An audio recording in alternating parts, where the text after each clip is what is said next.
Hi, I'm Laura Bonnet, reporting for True Crime Investigation. Today's episode comes from Paris, in France, where we're speaking with retired Dutch police inspector Renz Vos.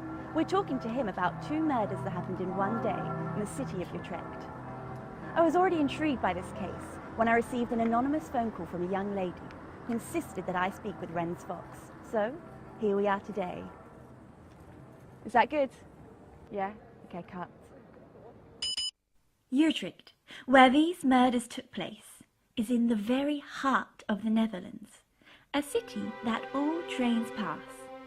With hundreds of people passing each day, it is not surprising that it is on these trains where our two victims held their secret meetings. But what is interesting is their last meeting happened just 2 hours before they were killed. Take a look at a picture of one of the victims. Mr. Garuda was a respected banker with no criminal record. This is Piet Schvalvik, a common name, but difficult for me in English. It is thought that his name goes back to the name of a castle, dating from 1250, not far from Utrecht. But we don't know if there is a link. The painter could be one of the descendants who lived there. It's true that he lived in the region, but I don't think we can call him famous as such. Although, as an artist, Pieter did have some of his work in some of the local newspapers. Anyway, back to the case. Two murders in one night intrigued me, so I asked for an interview with the police inspector in charge, Wouter van Belzen. He, however, did not want to talk to me, and so, instead of Van Belzen, I managed to have a few words with the banker's wife. She was arrested just 2 days after the killing, the connection seemingly obvious. She also knew the painter. According to some newspapers, they were having an affair, though she denied that when I spoke to her.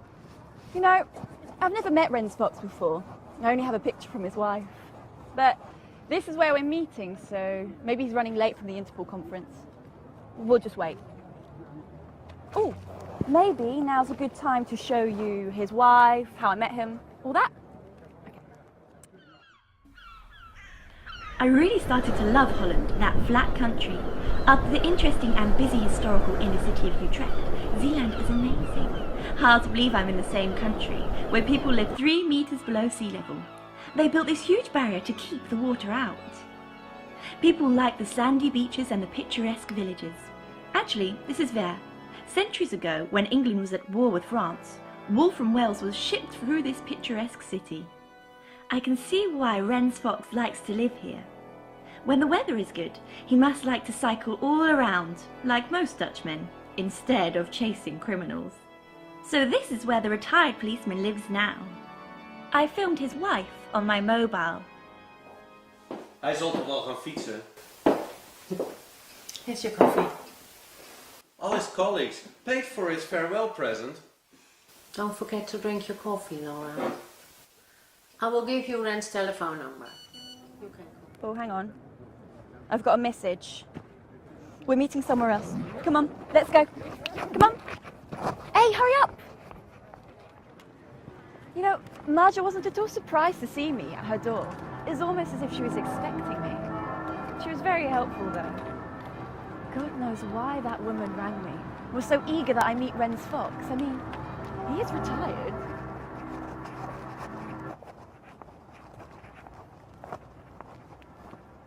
There he is. Marja always told me, when you find Renz waiting, he'll be playing with a crossword puzzle. Definitely Renz Vos. Come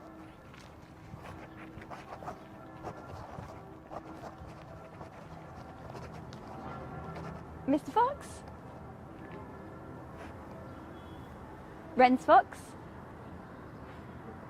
Renz? Horseshit. Sorry? 6 letters. Waste? Now, starting with an M. Manure. You're my girl. Hi. Okay, hello.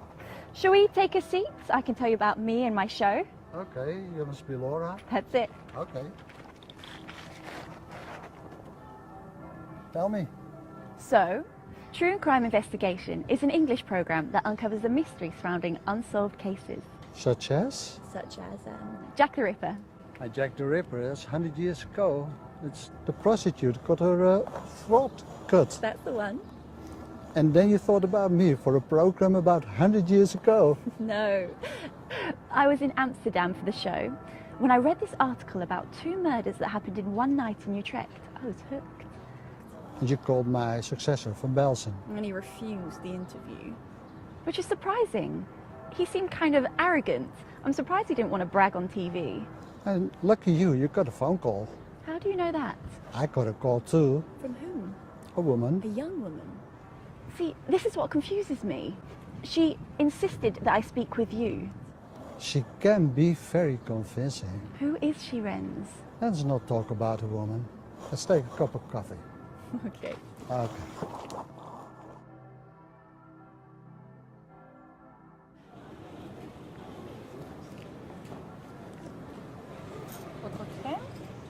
Thank you.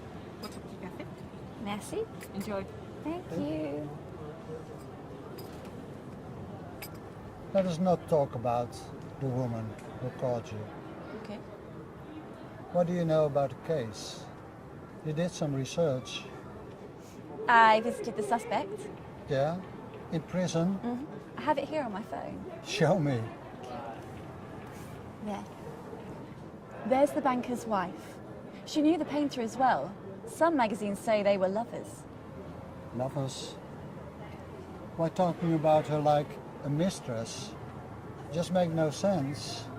Killing your husband first, and then 2 hours later your lover. That's what I thought as well. But still, she was arrested by your friend Van Belsen. And that's logical, because Van Belsen bumped in when she was counting her money, her banker's money, more than $1 million. Really?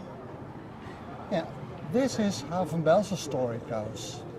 The woman kills her husband, runs to her lover, tells the story. The lover wants to go to the police. In order not to be betrayed, she has to kill her lover too. Right. She runs back home, pretends she finds her husband, takes the phone, calls Van Belsen, and Van Belsen steps in. Well, told like that, I would have arrested her too. Of course, in most cases, we got, say, 7 or 8 suspects. We eliminate 4. They got alibis. And we have left 3 or 4. And her alibi? She hasn't. Case closed. That's what Van Belsen would think. Right.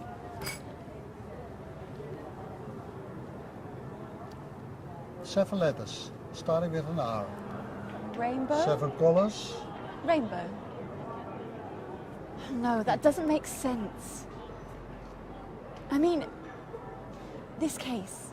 How can Van Belsen be so sure there are no other suspects when he arrests someone in such a short amount of time? I mean, what about the rest of the family? Friends, colleagues? Maybe he had enemies. Or this money. Where is all this money coming from? Maybe it's just a criminal who wanted his money back. Maybe. Voulez-vous d'autre chose? No, No, merci. thank you. Listen, Renz, where are you getting your information from? Are you getting it from your old colleagues? It feels like something's missing. I don't think you're seeing the whole picture. I don't think they're telling you everything. That's... You never know. Could be. And I have this weird feeling about this case. It's like, it's too smooth, too easy. Van Belsen wanted a quick arrest, and that's what he got. Like I said, could be, but I'm retired. And it's your TV show. I guess. Well, thank you very much, lazy Renz Vos. I went back to Holland again, landed on Schiphol Airport, surrounded by strangers, all occupied with their own business. I rented a car and drove to Utrecht again. It took me some time before I discovered there was no family. So, I had to find my information somewhere else, and I started with the bank. I managed to get inside through a part-time job and met Gouda's colleagues queuing for the canteen. This man had a very bad experience with Garuda's wife. 2 months ago, she told him in a rage that she could kill her husband. He assumed she did. But for some reason, the man frightened me, and I didn't trust him.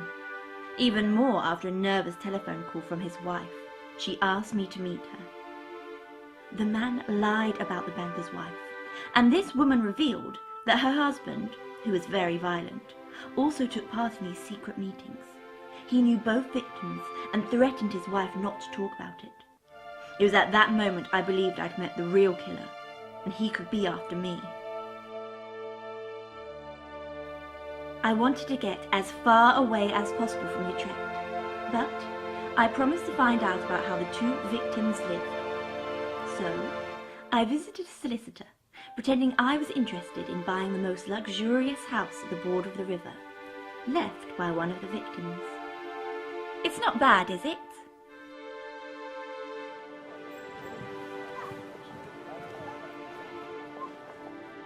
Laura! Hi! No crossword puzzle this time. No, it's your case that's puzzling me. It's Philip. Nice to Nice to meet you. Listen, I was right all along. The banker's wife is innocent, and I think I met the real killer. I was going to tell your successor, but I thought I'd talk to you first. The real killer? Man or woman? Okay, time for me to go. You can stay as long as you like, as long as it's okay to you. Sure. Man, Gouda's colleague. I sent you a mail about you. Okay, I'm gonna go. Wait, do you work for Interpol? Yes. Do you have a business card? Oh no, I don't have any, sorry. Right. If you ever have any stories for TCI, you can call me anytime. Thank you. Okay, goodbye. Okay. Be careful. Don't jump to conclusions. Okay, with only one suspect, it does sound suspicious. Give my best to your wife. Yeah, okay. Goodbye to your father. Thank you. Bye-bye. Bye. Bye. Okay. I heard about Prescott. You think he is the killer? Yep. Gut feeling. I just don't like the man. He lied about the banker's wife, probably to turn the attention away from him. And I interviewed his wife. She is convinced that he killed the banker and the painter. They were all there at those meetings. And he's extremely violent. I don't want to disappoint you, but he has got an alibi No, that's impossible. How can you know that? from jail. Who? The woman who called you. The woman I don't want to talk about. And you're sure? 100%. If Jill is sure, I am sure.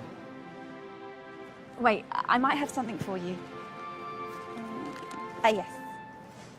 Here is a photo of the banker's house. The banker's house is huge. Right? That's impossible. He can't afford it. Not even with today's bonuses. This case must be about money.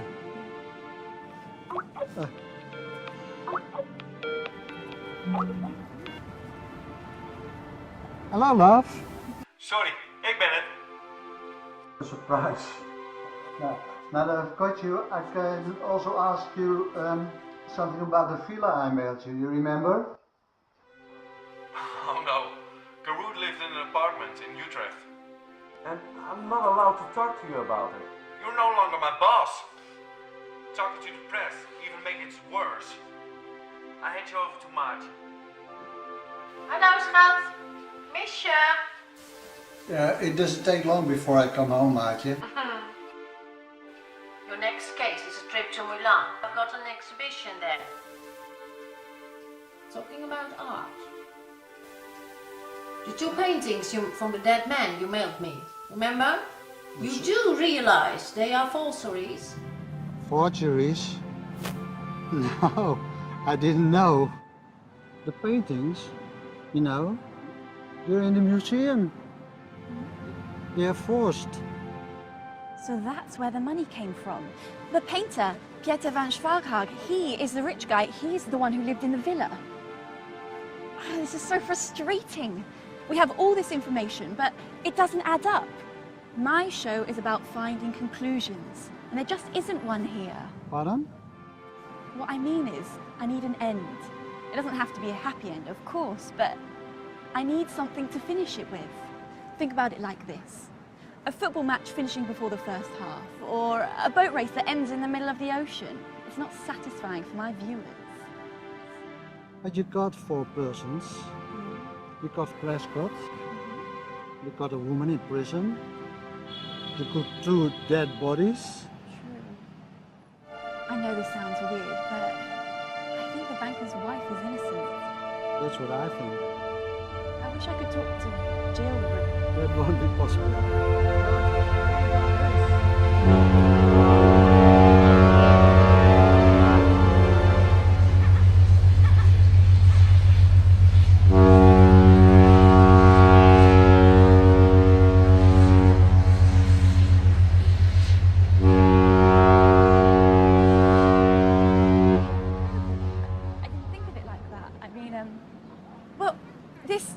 This is great. Yeah, you could make a phone call now to your key interview, Van Belsen. But why not you? I know, that wouldn't be wise. Van Belsen won't speak to me. He will, if I give him a call.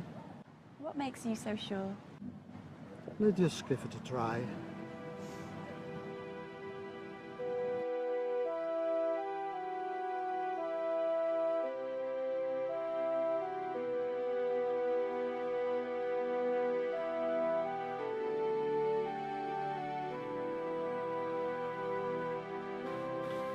Okay. Van Belsen.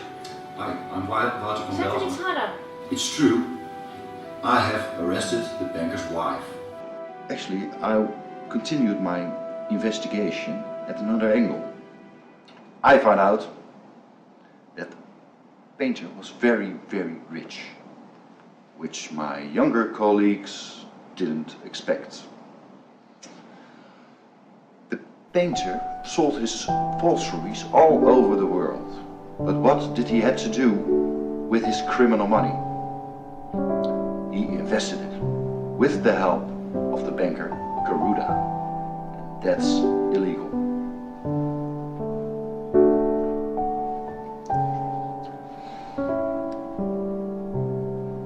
At a certain moment, the artist had money problems. He was on the edge of bankruptcy, so he wanted his money back. But the banker refused because he knew the artist couldn't possibly go to the police. So the artist decided to kill the banker. And he actually did. At 8 p.m. that evening at the banker's house. Yes. But 2 hours later, Peter van Schalkwijk killed himself with the same pistol. No? So there were 2 killings, but there was only 1 murder. The second murder was a suicide. The artist killed himself. You see, it was a suicide. Yeah, that's enough. That's enough.